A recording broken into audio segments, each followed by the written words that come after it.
Now for these cracks, I'm going to use some casting epoxy with some black color.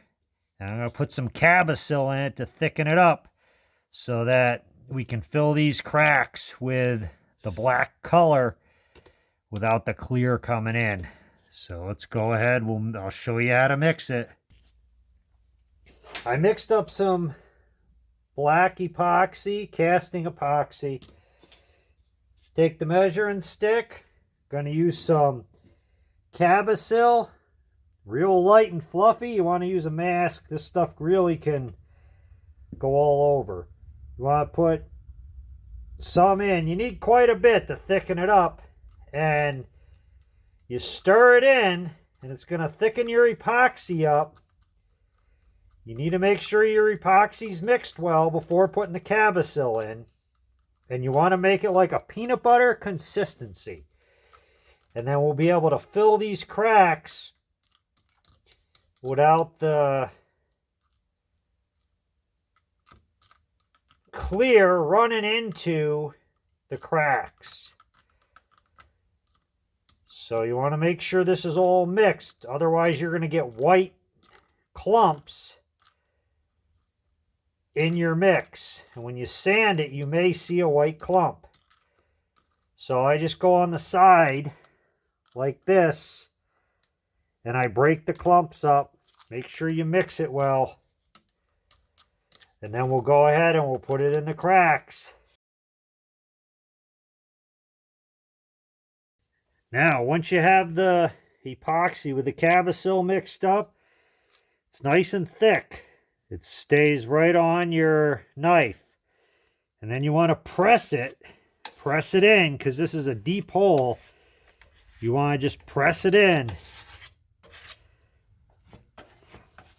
You can take and tuck it in also. Take the knife and just tuck it in. Make sure it gets down in there.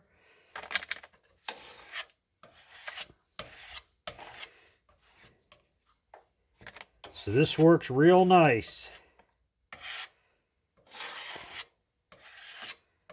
And then it keeps it nice and full. You don't run into sinking issues. I will keep this to the side, and if I see it sinking, then I'll put a little more, because we got plenty of work time. This is casting epoxy. This is going to be, we got hours. So that's it. I just set this to the side. Now we're going to go ahead, and I poured some of the casings. I'm going to continue pouring the clear.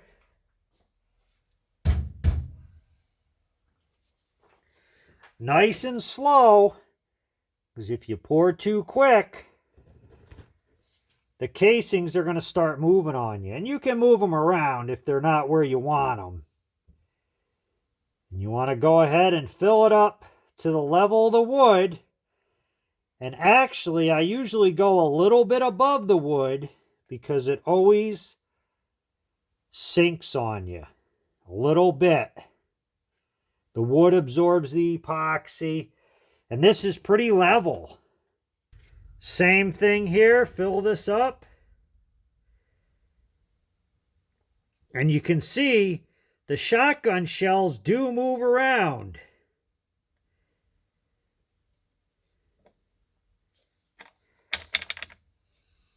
You are able to move them. Then I just let this drain.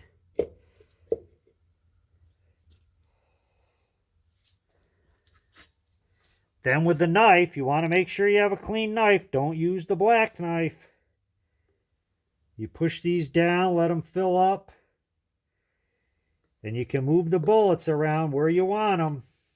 Oh, and I got a hollow one here. So you can move these around to where you want them. So that's how you pour the clear over the bullet casings. And now I'm going to go ahead, I'll do the serving tray.